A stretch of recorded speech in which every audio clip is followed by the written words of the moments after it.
My name is Meredith Bell. I live in Dayton, Ohio, and I'm 69 years old. I never thought I'd be sitting here telling this story, but it's weighed on me for months now. And if you've ever been put in a spot where family love gets tangled up with your health, you'll understand why I finally had to draw the line. Before I tell you exactly what happened, let me know where you're watching from, and don't forget to subscribe to the channel. I want to start at the end of a long 2 weeks, not the beginning.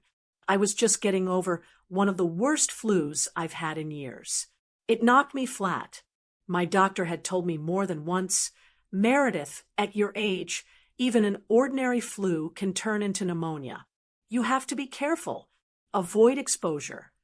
I listened, but that didn't stop the virus from running through me like a freight train. I spent 14 straight days moving from bed to recliner and back to bed again. My cough rattled in my chest like gravel. Breathing felt like someone had stacked bricks on top of me. I had pillows propped up just so, a humidifier hissing in the corner, and mugs of hot water with honey lined up on the kitchen counter. Every night, I told myself, just get through this. Don't let it turn worse. I want you to picture this. 2 visits to urgent care, a round of antibiotics for a secondary sinus infection, over-the-counter cough syrup that barely touched it. I even missed my water aerobics at the community center, which I depend on to keep my balance steady. Worst of all, I missed the memorial service for a dear friend at church. I'd circled the date on my calendar for months, but I couldn't go because I was too sick to leave the house. That flu didn't just take my energy. It stole moments I can't get back. So, when I tell you what happened next, you'll understand why it hit me harder than it might hit someone younger or stronger. I was still winded from that flu when the doorbell rang. I shuffled to the door, wrapped in my cardigan, still coughing into a tissue.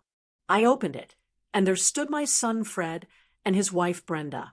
They didn't even take their coats off. Brenda pushed the diaper bag into my hands, and Fred nudged 2 small figures forward. Daycare won't take them with a fever. You'll understand, Brenda said quickly. Before I could even open my mouth, they set the bag by my chair and started turning back toward the car. I just froze there, the strap of that diaper bag digging into my hand. Behind them, my grandchildren shuffled in, both pale and coughing. Toby, 6 years old, had sweat on his forehead. Little Maya, only 3, clung to his sleeve, her nose running. In that instant, my heart ached for them. But at the same time, my chest tightened with dread. I could hear their coughs, the same barky sound I had just endured for 2 miserable weeks. I remembered lying awake at 3 in the morning with that same sound tearing through me, praying it wouldn't reach my lungs. I stepped back, let them inside, and shut the door. But I'll tell you the truth. Inside, I felt panic. On my phone, the porch camera replayed the last few seconds after they left. It captured the kids' hacking coughs as Fred buckled them out of their car seats. That sound hit me like a warning bell. And all I could think about were the costs of the last round, the urgent care copay, the prescription fees, the 2 church committee meetings I had to miss, the birthday lunch with my neighbor Nora that I had to cancel, all the little pieces of my life put on hold because I'd been too sick to function. I wasn't even fully recovered yet. My chest still hurt when I laughed or coughed too hard. My doctor had reminded me just days earlier, no more sick contacts for a while. Meredith, give your body a chance to rebuild. And now, here I was with 2 feverish little ones dropped off without a phone call, without a conversation, without a choice. That was the 2nd time this winter. The first time, I told myself, it's just one day. I'll wash my hands more, keep my distance. But that's exactly how I got sick. This 2nd time, I knew it wasn't just bad luck. It was a pattern. Fred and Brenda were counting on me to absorb the fallout of daycare rules and their work schedules. They knew I'd never turn away Toby and Maya. They knew guilt would keep me quiet. I sat down on the recliner, set the bag on the floor, and looked at those children. Their little faces were flushed, their noses crusty, their bodies too warm. Maya reached up and whispered, "Nana, can I lay down?" Of course, I couldn't refuse them comfort. I pulled a blanket from the couch, settled her on the cushions, and kissed her damp forehead. But inside, my mind was racing. I thought about the last flu. I thought about my doctor's voice. I thought about how unfair it felt to be trapped between protecting myself and protecting my grandkids. And I'll tell you the truth. Right then, I felt cornered. That moment is where this story really begins. Because if you think I let it slide again, you're wrong. This was the second time. And what happened on the third time is why I'm telling you this today. I live in Dayton, Ohio, in a simple single-story house on the edge of town. Nothing fancy, just 2 bedrooms, 1 bathroom, and a little yard I've kept up since my husband passed. In the spring, I grow tomatoes and green beans, and in the fall, I put in pansies along the walkway. I try to keep myself active. Twice a week, I go to a balance class at the senior center because the doctor says movement is medicine. That routine has given me a sense of purpose and helped me keep my independence. But family has always been at the center of my life.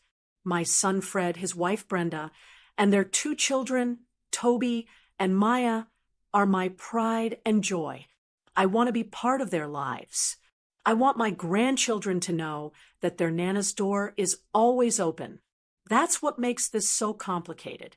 This winter was rough from the start. The first incident happened right after Thanksgiving. Toby came down with a fever, and daycare wouldn't let him stay. The rules at Maple Grove Early Learning are strict. Anything over 100.4 degrees means a child has to go home and can't come back until they're fever-free for at least 24 hours. It's a good policy. It keeps the other kids safe. But it leaves parents scrambling. That morning, I got a call from Fred. He said, "Mom, could you take Toby just for a couple hours? Brenda and I both have deadlines. We'll be back by lunch." I hesitated, but I didn't want to disappoint him. I said yes. 2 hours turned into the entire day. By evening, Toby was lying on my couch with a wet washcloth on his forehead, and I was spooning broth into him. I didn't get to my grocery shopping. I didn't get to the bills I meant to pay. But I told myself, it's family. That's what family does. The second incident was worse. It happened right after New Year's. This time it was Maya. She had a cough and a runny nose, and daycare sent her home before lunch. Same story. "Mom, just for a little while. We'll pick her up before dinner." I had plans that day. I was supposed to go with my neighbor Nora to a quilting group at church. I canceled. Maya ended up staying until bedtime. By then, she'd gone through 3 sets of pajamas from fevers breaking and sweating through. I loved cuddling her. I loved reading her stories and rocking her to sleep. But a few days later, my throat started hurting. Then the chills came. Then the cough. That was the flu that knocked me out for 2 weeks. Dr. Lewis, my primary care doctor, wasn't surprised. He's told me before that I need to be extra careful. I've had mild asthma since my 40s. Nothing that keeps me from living normally, but enough that a simple infection can land me in trouble. Every fall I get my flu shot. I stay up to date on vaccines. Still, age changes things. He's reminded me again and again, don't take unnecessary risks. You can't bounce back the way you used to. When I was lying in bed, wheezing, I thought about that. And when Fred and Brenda dropped the kids off sick again, without a word, I knew this wasn't an accident. It was a pattern. They were counting on me, counting on my guilt, counting on the fact that I couldn't look into Toby's watery eyes or hear Maya's hoarse little cough and say, "No, Go back to the car. One evening after that second round, I was sitting with my neighbor Nora on the porch. She knows me well. She brought me soup and sat while I sipped tea. Meredith, she said, you've got to put your foot down. You can't keep getting sick. They're taking advantage. I sighed. I know, but I don't want Toby and Maya to think their Nana turns them away. They're innocent. It's not their fault. Nora shook her head. You're not turning them away. You're protecting yourself. There's a difference. Her words stuck, but the guilt still weighed heavier. I've always been careful with money, and that flu cost me more than energy. The urgent care visit was a $40 copay. The antibiotics were another $20. Add cough syrup, tissues, hand sanitizer, extra groceries because the kids barely ate regular meals, just toast and applesauce. Then there was the laundry. So many sheets and blankets to wash after the kids sweated through them. It added up, and on my fixed income, I notice every dollar. I started keeping track in a little spiral notebook I keep by the phone. Each time they dropped the kids off sick, I wrote down the date, the symptoms, what I spent, and how long it took me to recover. I wasn't doing it to make a case against anyone. I just wanted to see for myself how much it was taking out of me. The numbers didn't lie. It was costing me money. It was costing me energy. And it was chipping away at the little bits of life I enjoy, my classes, my church, my friends. That night, after Nora left, I sat with that notebook in my lap. I flipped through the pages. The pattern was clear as day. I told myself, next time, I'll speak up. I even wrote a sentence on an index card and taped it inside the hall closet where I hang my coat. It said, I can't take them when they're sick. I love you. I need to be safe. I practiced it a few times out loud. Simple, kind, but firm. I thought having the words ready would help me. Every time I opened that closet, I saw the card. It reminded me of what I meant to say. I really believed I'd be ready. But the truth, when the moment came again, it didn't play out the way I planned. After I taped that index card inside the closet, I thought I was prepared. Still, saying the words out loud was harder than writing them down. One morning, I stood in front of the bathroom mirror and practiced. My reflection looked tired, but determined. I said slowly, Fred, I'm happy to help when the kids are well. When they're sick, you and Brenda will need to take time or find other care. It sounded fine in my head, but when I heard it out loud, my voice shook.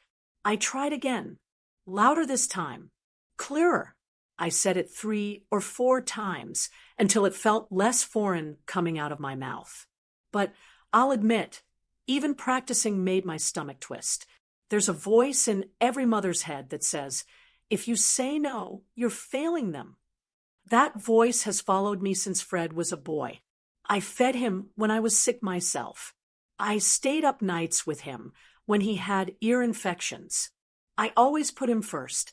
So planning to say no, even now that he's a grown man with a family of his own, made me feel like a bad mother. That afternoon, I decided to double-check with my doctor's office. I called Dr. Lewis's nurse line and explained the situation. I told them, my son and his wife sometimes drop the kids off when they have fevers. I'm just recovering from the flu myself, and I worry about getting sick again. What should I do? The nurse didn't hesitate. Mrs. Bell, you need to avoid contact, especially right now. Even mild flu exposures can set you back. Your doctor's orders are to rest and protect your health. You've already had a rough winter. Please take this seriously.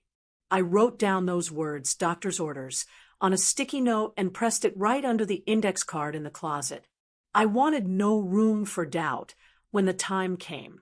If guilt started eating at me, I'd have proof in writing that I wasn't just being selfish. The next few days, I practiced again. Standing in the kitchen while the kettle boiled, I whispered, I love you, but I can't take them sick. Folding laundry, I tried. They're your responsibility when they're ill. I have to stay safe. I thought if I drilled it enough, it would come out naturally when I needed it.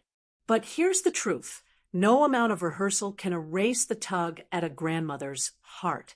I pictured Toby's little face, his hair sticking to his forehead with sweat.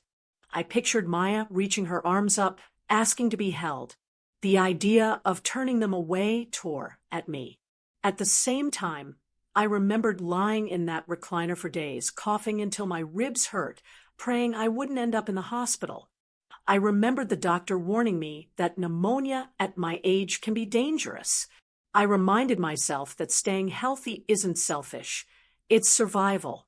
I told myself over and over, you can love your family and still protect yourself.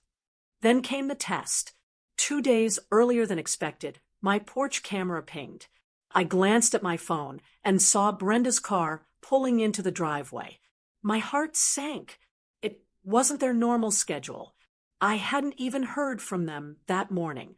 I went to the closet, touched the edge of that index card, and took a breath. My hands shook as I reached for the doorknob. I whispered one more time, I'm happy to help when they're well. When they're sick, you need to handle it. I braced myself because deep down I knew this was about to be the real moment of truth. When I saw Brenda's car pull into the driveway 2 days earlier than usual, my stomach tightened. I hadn't gotten a call, not even a text. I stood by the door, index card words running through my mind like a script. I'm happy to help when they're well. When they're sick, you need to handle it. I repeated it in my head as if that would steady me. The doorbell rang, and before I could even reach for the knob, I heard footsteps on the porch. I opened it, and there they were, Fred and Brenda, both talking fast, coats half buttoned, car still running in the driveway. We both have meetings, Brenda said quickly, pushing the diaper bag toward me. Daycare won't take them with a fever. It's just a bug. I held up my hand. I'm recovering. My doctor. Fred cut me off. Mom, don't be dramatic. They just need rest. You're home anyway. We'll be back by 5. Before I could process it, 2 small figures slipped inside. Toby leaned against the doorframe, his cheeks flushed red, sweat dampening his hair. He looked exhausted. Maya clung to his hand, glassy-eyed, her little nose running. My heart broke, but my chest ached at the same time. Brenda bent down, kissed both children on the tops of their heads, and set a half-used bottle of children's acetaminophen on the counter. She spoke without looking me in the eye. We gave them a dose about an hour ago. Should kick in soon. Fred lifted the car seat inside and set it by the couch. He nudged the diaper bag closer to my recliner, the bag heavy with snacks, pajamas, and a folded note sticking out of the side pocket. I pulled it free. It was from Ms. Hayes, the daycare director. I skimmed the words. Toby recorded at 102.1 degrees Fahrenheit at pickup. Please keep him home until symptom-free for 24 hours. I looked up, my mouth opening to form the sentence I'd practiced so many times. Fred, Brenda, I love the kids, but I cannot. But just as the words started, Brenda spoke over me. We're already late. Meredith, thank you. We owe you. She grabbed her purse strap, eyes already darting toward the driveway. Fred gave me a quick pat on the shoulder, like it was settled. We'll check in later. And then, just like that, they were out the door. I stood frozen, the index card words evaporating from my mind. The sound of their car engine faded, leaving only the soft, pitiful cough of Maya filling the silence. I bent down to Toby, touched his forehead, and felt the heat radiating off him. Sweetheart, let's get you to the couch. He didn't argue, didn't even speak, just curled up where his father had set the car seat. His eyes closed before I even tucked a blanket over him. Maya whimpered, arms reaching up. I lifted her carefully. Her body was limp against mine, her head heavy on my shoulder. She let out a small cough, one that rattled deep in her chest. I sat down, holding her close, and my eyes landed on that daycare note again. 102.1 degrees Fahrenheit at pickup.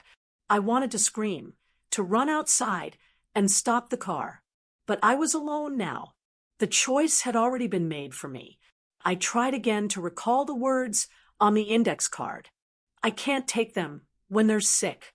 I need to be safe.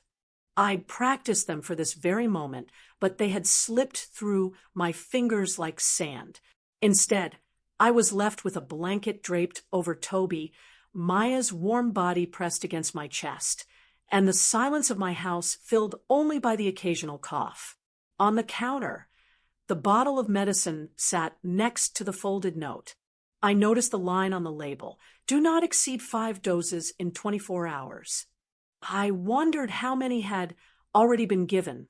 I wondered how long their parents had known they were this sick.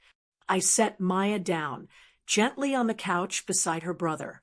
She curled against him, her small hand resting on his arm.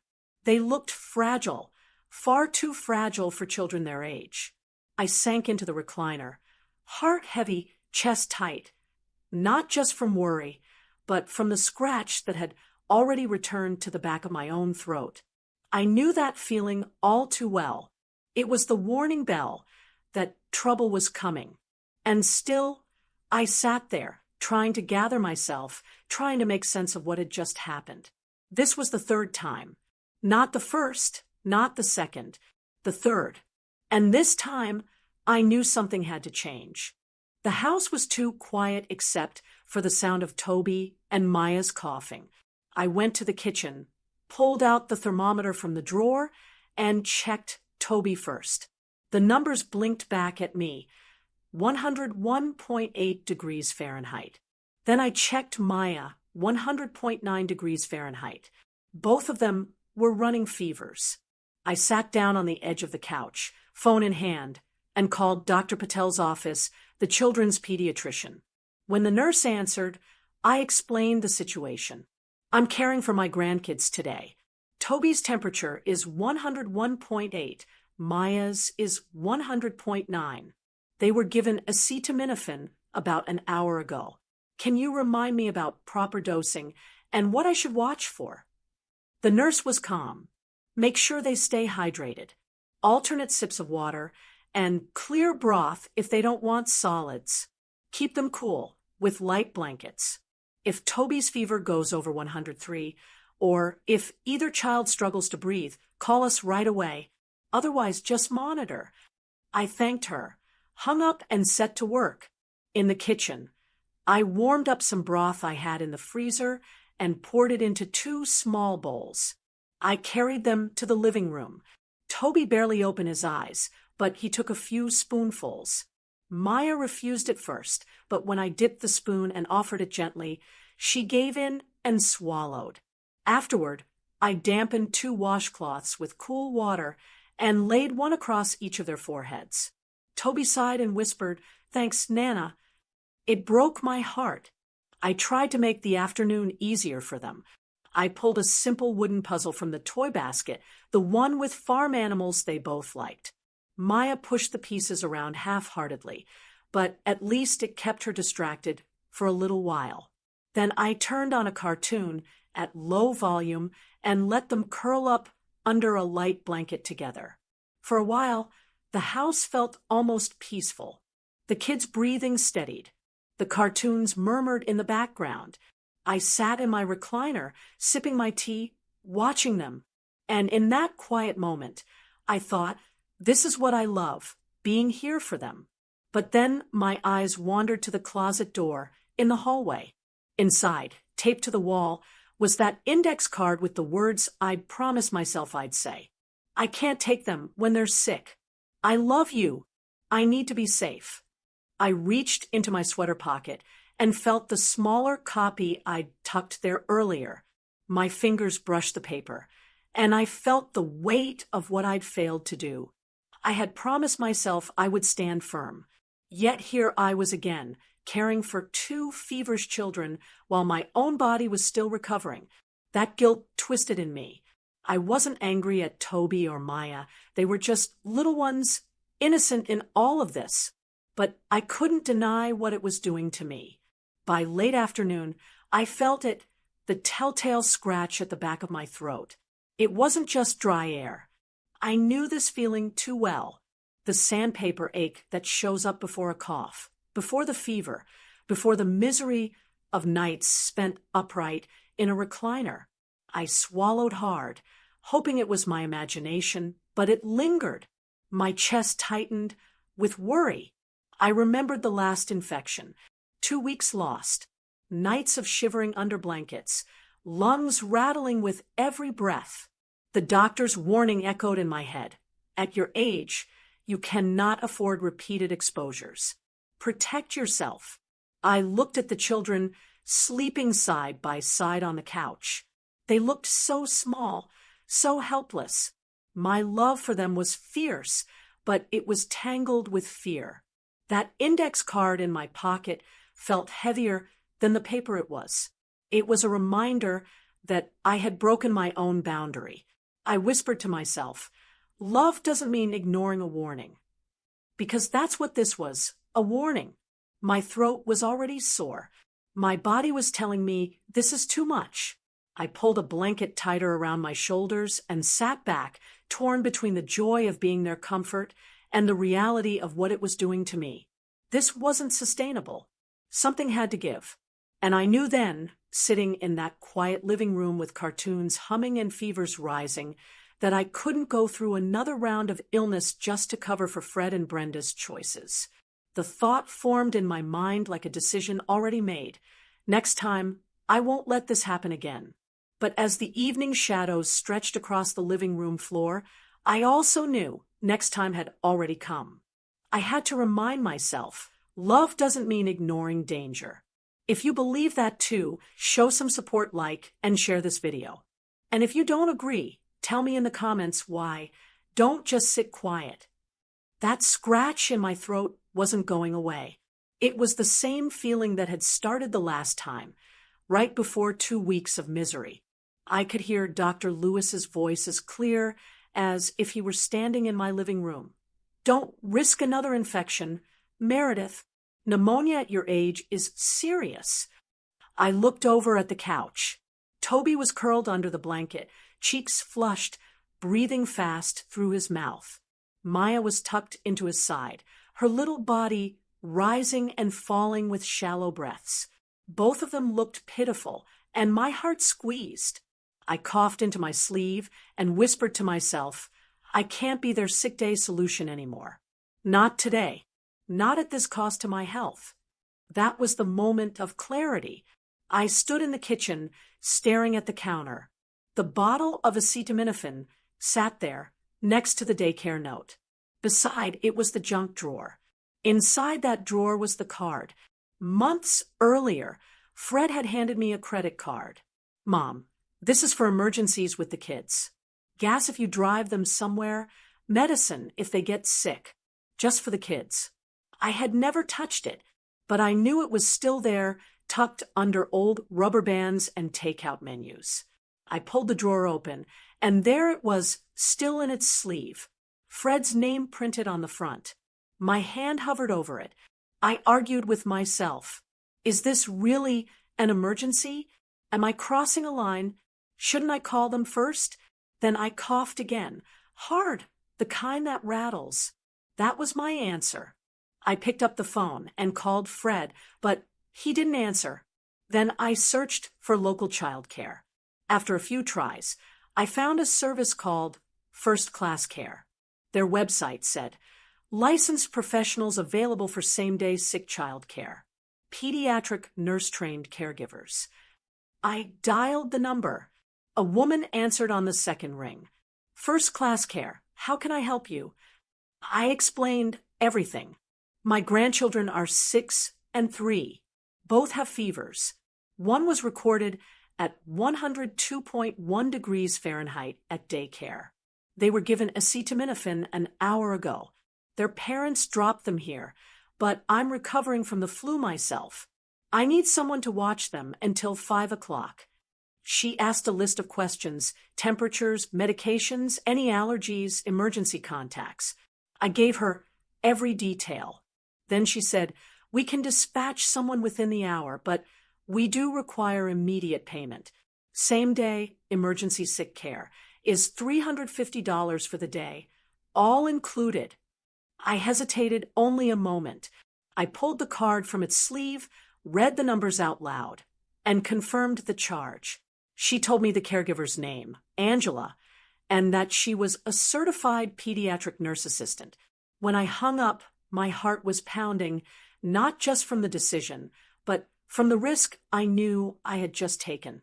The kids were still dozing when Angela arrived. She was in her 30s, carrying a small medical bag.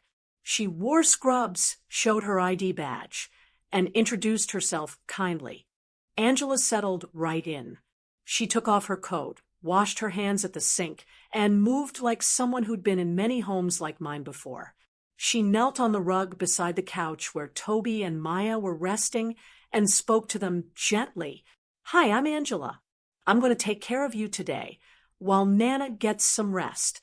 You don't have to do anything except be cozy, and let me know if you need something." Her tone was calm and reassuring, and I could see the children relax almost immediately.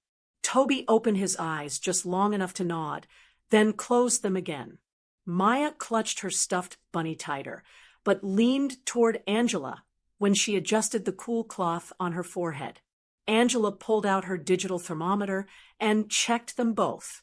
She wrote down the numbers on a chart she carried. Toby is still running 101.9. Maya is at 100.7.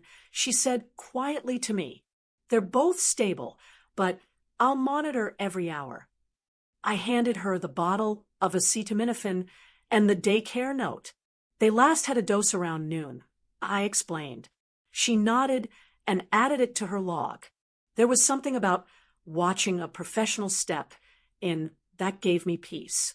It reminded me that I wasn't abandoning them. I was handing them to capable hands. While Angela set them up with water bottles and tissues, I straightened the kitchen. I tossed the used washcloths in the hamper, wiped the counters with disinfectant, and stacked the soup bowls in the dishwasher. Angela came in and asked, "Do you have any children's books or quiet activities they like?" I pointed to the toy basket. "Puzzles, crayons, some board books." She smiled, took out a puzzle, and set it on the coffee table. By the time I peeked back in, Maya was sitting up slowly, sliding a puzzle piece into place while Angela encouraged her. Toby was sipping water through a straw, listening quietly. That's when I knew I could finally let go. I made myself a mug of tea, added honey, and walked to my bedroom. For the first time in days, I felt like I wasn't on high alert.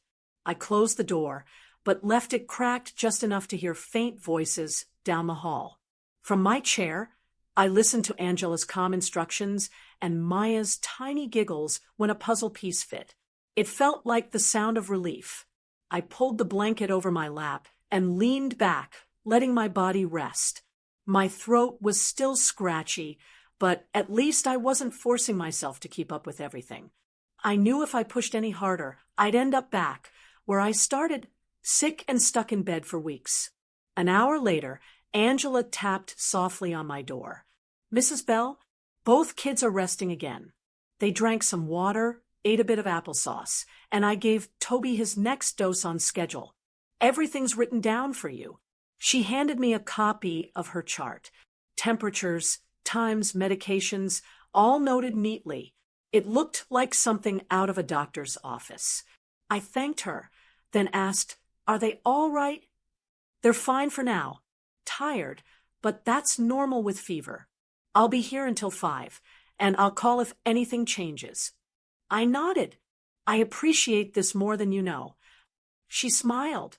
"That's what we're here for." The rest of the afternoon moved quietly. I dozed in and out while Angela kept the children comfortable. Every so often I heard her reading in a soft voice, or the sound of Maya's cough followed by Angela's soothing reassurance. It didn't take long for the fallout to begin. I had barely settled into my recliner with another cup of tea when my phone lit up with Fred's name. I answered, already bracing myself. Mom. He snapped before I could even say hello. What the hell is this $350 charge on my card? I stayed calm. Fred, I hired a licensed caregiver today. The children had fevers, and I was not well enough to care for them safely. I used the emergency card you left here for their expenses. There was a pause. Then Brenda's voice cut in, sharp and accusing. You hired a total stranger to watch our kids and used our money without asking us. Are you out of your mind? I took a breath, steadying myself. No, Brenda, I am not out of my mind.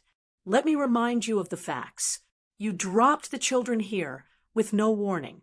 Toby had a fever of 102.1 at daycare. Maya's was nearly 101. You left a bottle of acetaminophen that was already half used and a note from Ms. Hayes confirming daycare's policy. And you didn't even stop to ask if I was healthy enough to handle it. Fred huffed. Mom, you could have toughed it out. It's just a flu. You've raised kids before.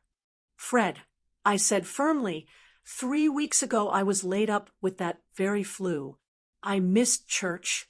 I missed my classes. And I nearly ended up in the hospital. Dr. Lewis gave me clear instructions. Avoid exposure. This isn't me being dramatic. It's medical orders. Brenda's voice rose again. Orders or not, this is financial misconduct. You don't get to just swipe our card without permission. I let her words hang for a moment, then replied evenly.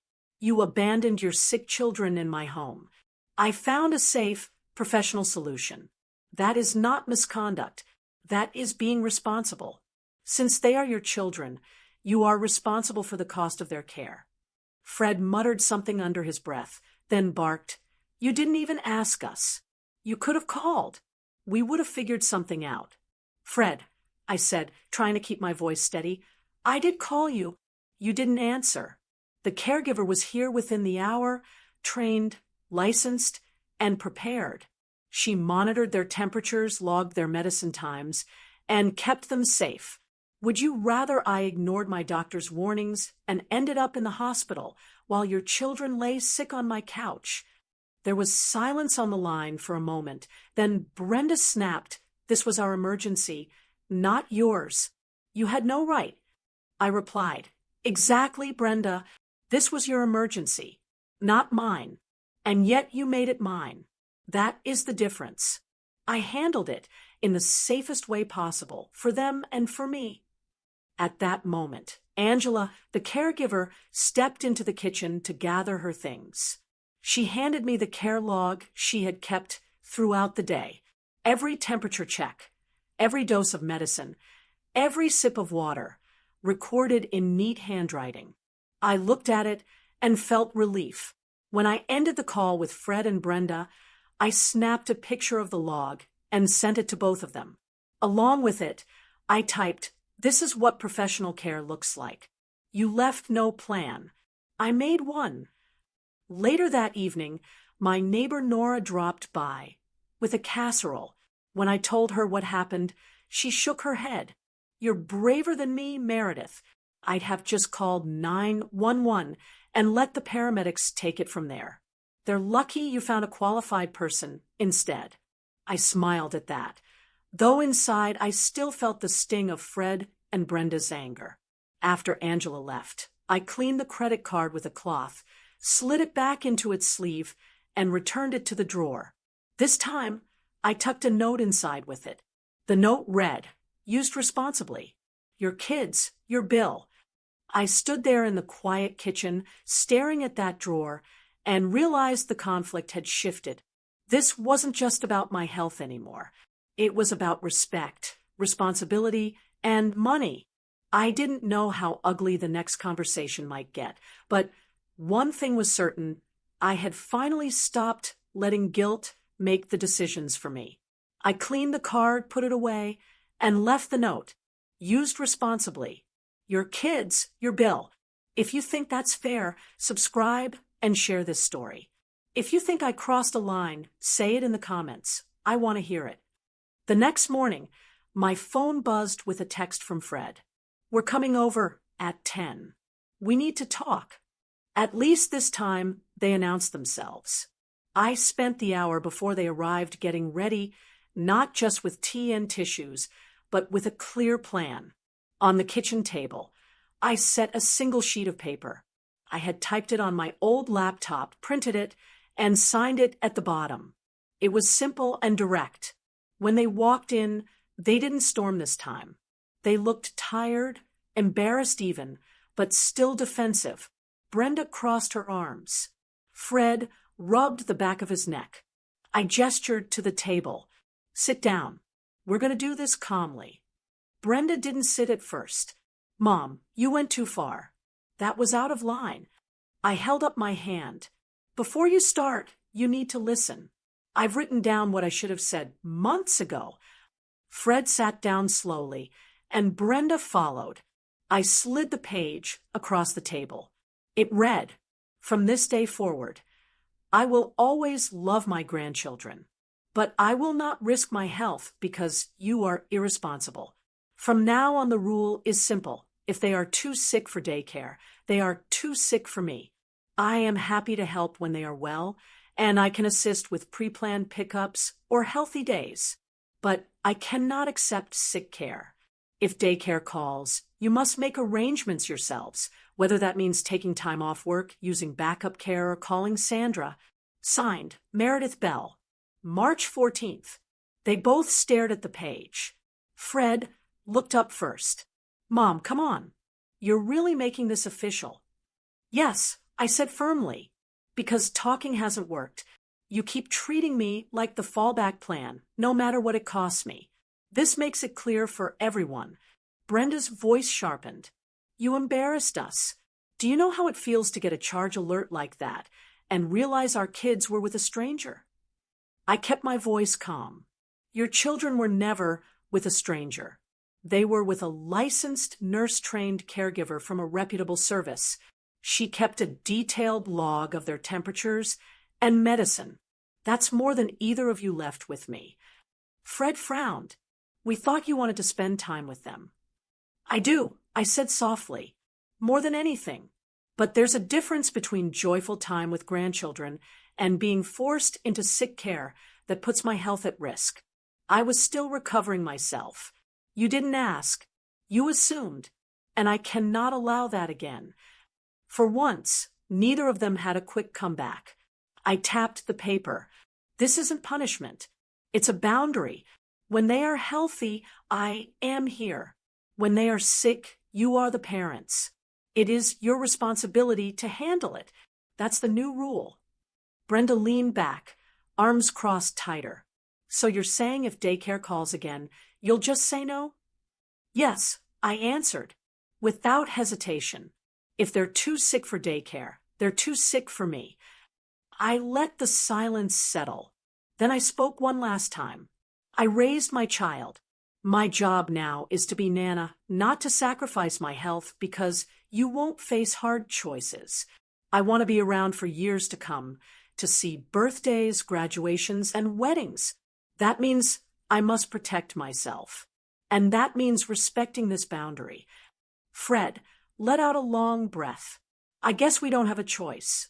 "No," I said quietly. "You do have a choice. You can respect my rule and keep me healthy so I can keep being part of their lives. Or you can ignore it and lose my help altogether.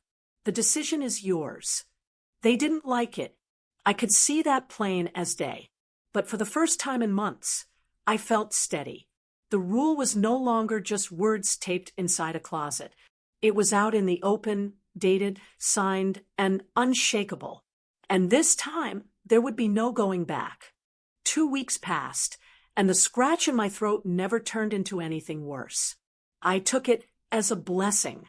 I had been sure another flu was coming, but stepping back and letting someone else handle the sick care made all the difference. My body finally had time to rest, and I recovered fully. By the second week, I was back at my balance class at the senior center. I could walk into the pool again without wheezing. I could stretch without coughing. It felt good to move my body. And no, I wasn't dragging illness along with me. At home, I started clearing my garden beds for spring. Pulling weeds, turning the soil, it grounded me. I thought about how close I'd come to losing another month of my life to sickness. Protecting myself had given me back that time. I also made a few changes inside my house. On my refrigerator door, I stuck a small note right next to my calendar. It says in bold letters, "Health boundary. If they are too sick for daycare, they are too sick for me." Every time I see it, I feel steadier. Fred and Brenda didn't bring the kids over sick again. They learned that I meant what I said. We worked out a shared family calendar online, so I could see when the children had regular activities and when they might need a healthy day pickup. If they are running fevers or coughing, they stay home with their parents or another arrangement is made. That agreement alone has lifted so much weight off my shoulders. And you know what? When I do see Toby and Maya now, I can enjoy them without that knot of fear in my chest. We bake cookies. We read books. We plant seeds in the garden. I can give them my full attention because I'm not worried about getting sick. Looking back, I realized something important. Protecting my health isn't selfish. It's an act of love. It lets me be present for the long run. If I keep sacrificing myself and end up in the hospital, I lose more time with them than if I just set boundaries. Protecting my health lets me show up for them longer. Now, I want to ask you, if you're a grandparent, what's your sick day rule? Do you take them no matter what, or do you set a line like I did? Have you ever felt guilty saying no, even when your doctor told you to protect yourself? And what do you think is a fair backup plan parents can arrange when daycare says no? Should it always fall on grandparents, or should parents find other solutions? I know opinions will be split on what I did with that credit card. Some of you will say it was justified. Fred and Brenda created the emergency, so they should cover the cost. Others will say I went too far. I want to hear what you think. That's why I'm sharing this. Not because I believe I had the perfect answer, but because these are the real choices people like us face. If you've ever been in a spot where family asked too much and you had to choose between guilt and self-preservation, I want to know how you handled it. And if you've never been there, think about this. What would you do if your children dropped off sick kids at your door without warning? Would you care for them no matter the risk, or would you set a rule like I did? I'll end by saying this. I don't regret my choice. It wasn't easy, but it was necessary. I'm healthier for it, and my relationship with my grandchildren is stronger because I can enjoy them when I'm well. Before you go, let me ask a favor. If this story made you think, please hit the like button, share it with a friend, and leave your thoughts in the comments. I read them, and I learn from them. And if you want to hear more stories like this, real stories about family, boundaries, and the lessons life keeps teaching us, make sure you subscribe to the channel. And if you've dealt with boundary testing family before, you might like my story about what happened when a relative tried to make me host with bronchitis, how I handled it without a fight. That video might give you a little strength for your own situation. So please like, share, comment, and subscribe. And most importantly, take care of yourselves. Because if we don't guard our health, nobody else will.